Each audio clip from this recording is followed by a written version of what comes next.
So you're thinking about buying a Nexus letter from a doctor or a company, but you don't know if you're going to waste your money. So stick around because that's the topic of today's video. But first, I want to introduce myself. My channel is still small, only have less than 100 followers here. It's growing though, so thank you for the 90 or so people that are here already. And I want to introduce myself. I'm Mark. I'm a disabled veteran, like many of you watching.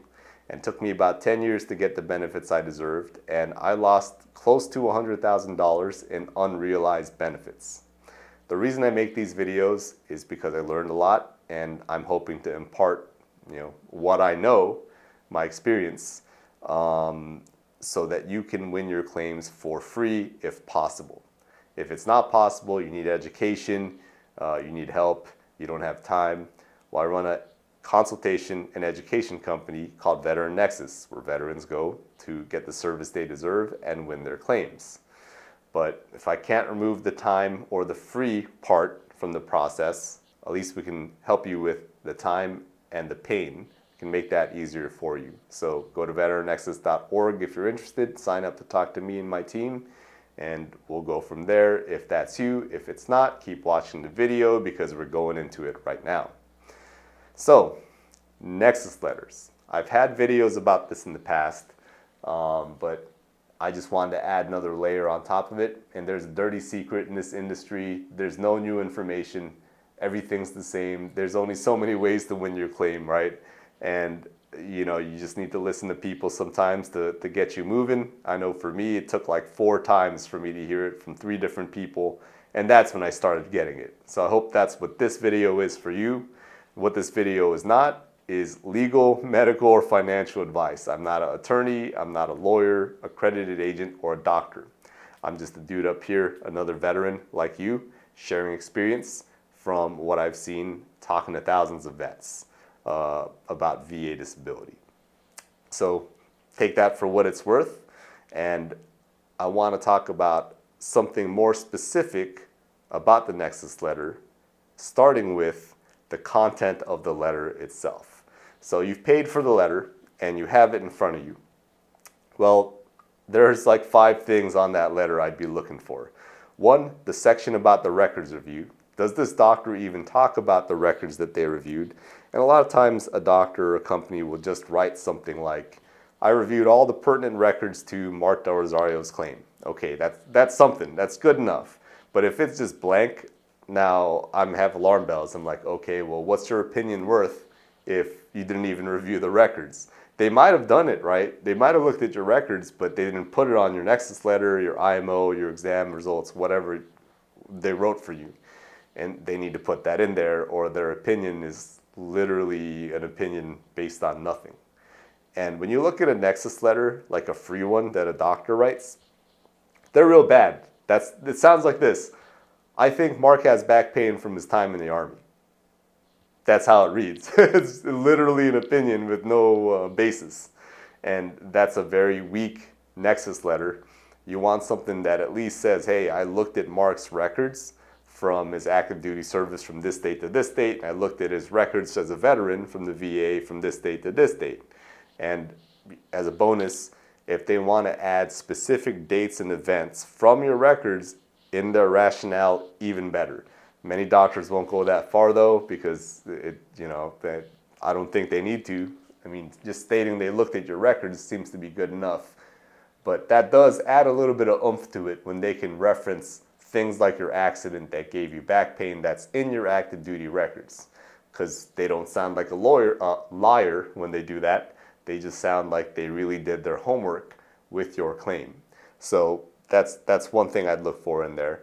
Then it's the rationale. Okay, it's not just Mark's back hurts from his military service and that's it. It's like, well, if he reviewed my records, then he'll know why my back hurts. Mark went to the hospital 5 times during his active duty service because of a Humvee accident he was in on this date. And since then, he's reported that he never had any problems, and it's been 5 years, his back's still messed up. The x-rays show this. That's not something that happens from normal civilian life on average. So it's probably from the accident he had in service. So I'm making this up as I go. I'm not a doctor, right? But that sounds a lot better than I just think it's from his military service. No explanation.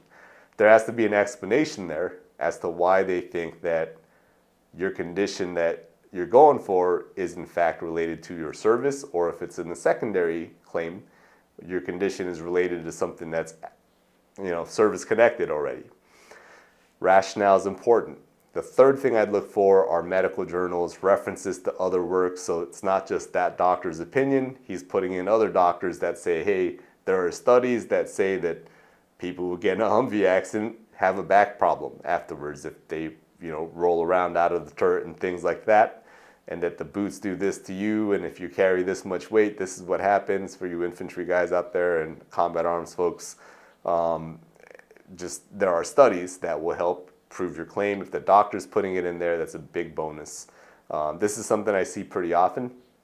It's also something that you, the veteran, can do, but it's not as effective if you don't have that piece of paper that says you're a medical doctor. So I just leave that to the doc if I was paying one.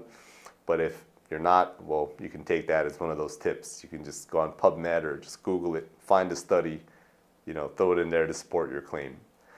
That's the third thing. The fourth thing is going to be a medical opinion, the Nexus opinion. I think that because of the records I reviewed and treating Mark for 5 years, he has this problem, and I think there's a 50% chance it's because of his accident in the Army. That's pretty definitive Nexus statement. Doesn't have to be that complicated. A lot of times it's not. But as long as there's a Nexus statement, that's what you're looking for. If there's no Nexus statement, then there's no opinion, right? Okay, well, because they're supposed to have an opinion on there. That's why they're writing the letter. So the fourth thing is an opinion. The fifth thing is going to be just their CV, a date, a signature with contact information, so the VA doesn't think your Uncle Bob just hand whipped that letter for you. So that's what you want in there. What's this doctor's experience? You want to make sure that they write something in there. At a minimum, there should be like a license number along with a phone number that the VA can call. They'll probably not call your doctor. That rarely happens. If it does, maybe the doctor is writing like thousands of them. I don't know. Don't really want to talk about that in this video per se.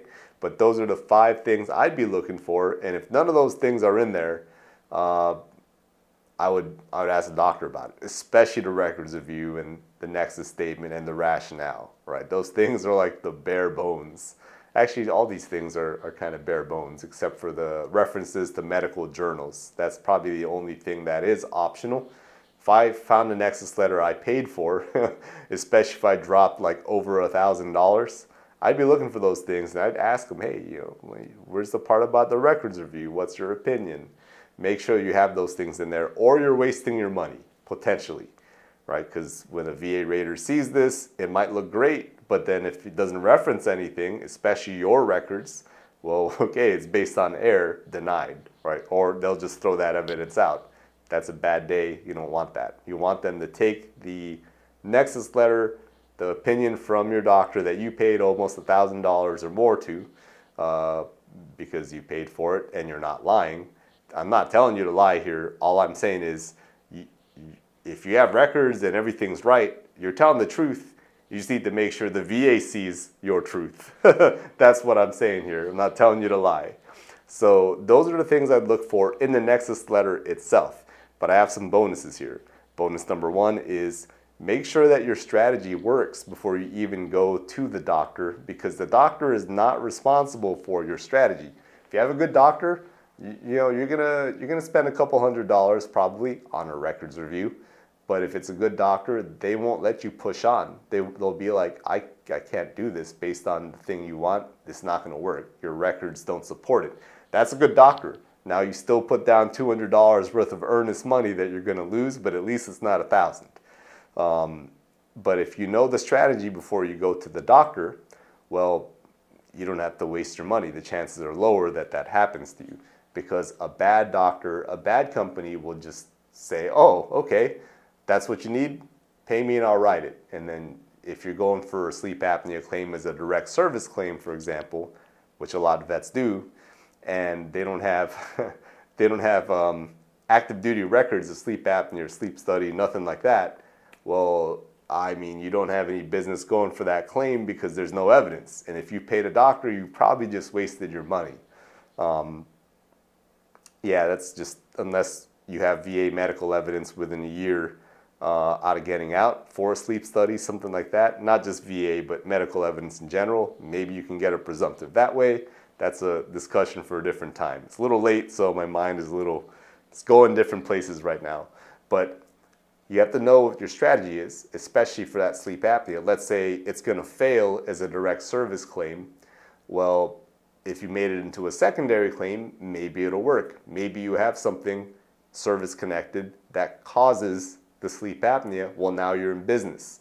But if you have a bad doctor, they're not going to care. They're just like, oh, you want it as a direct claim? Here you go, pay me. Versus, hey, we can't do that. I don't want you to waste your money. And they're not going to be, but they're probably not going to turn around and say, oh, but I see you have a service connection for this over here. You know that links to this over here, and maybe we can do sleep apnea like that. There aren't a lot of companies I know of that are going to do that for you. And really, that's your responsibility at the end of the day to figure that out before you go to a doctor and spend money. So those are two bonuses right there. Know what your strategy will be. And then you got to vet the companies that you're going to use to get a Nexus letter. A lot of times they're going to ask you for a couple $100s for that records review, rightly so, because some of you have thousands of pages worth of records and you won't even look through them. So someone does, but that's a lot of work, so they'll charge you for it. But if your strategy doesn't even work, then you're wasting your money. So you got to know these things before you pay for a Nexus letter. But that's all I have tonight. Those are the things that will help you figure out whether you're about to waste money. Just a quick recap. Does the Nexus letter have all the necessary information in there that makes it legit? Okay, if it doesn't, you're wasting your money. You need to go back and ask them for the right information on the Nexus letter they gave you. The second thing is your strategy. If your strategy is botched and you pay a doctor and they write it for you, you just wasted your money. You need to know that before you go to the doctor.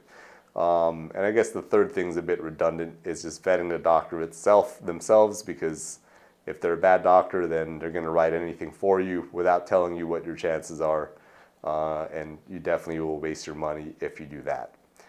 So if you found this video instructive and helpful, please like and subscribe to the channel and like the video. And please leave comments. Again, there's not a lot of different information out there for VA claims. So please leave questions in the comment section and I'll read those. And then I will make videos based on what you're asking for, within reason, right? Since I'm not a lawyer or an attorney, there are things I can't talk about. But if you ask questions in the comments, I will address that, and I will hopefully be able to make a video in the future and even reference your name because you're the one who asked the question. So please tell your friends about these videos, and I will see you in the next one. Take care now.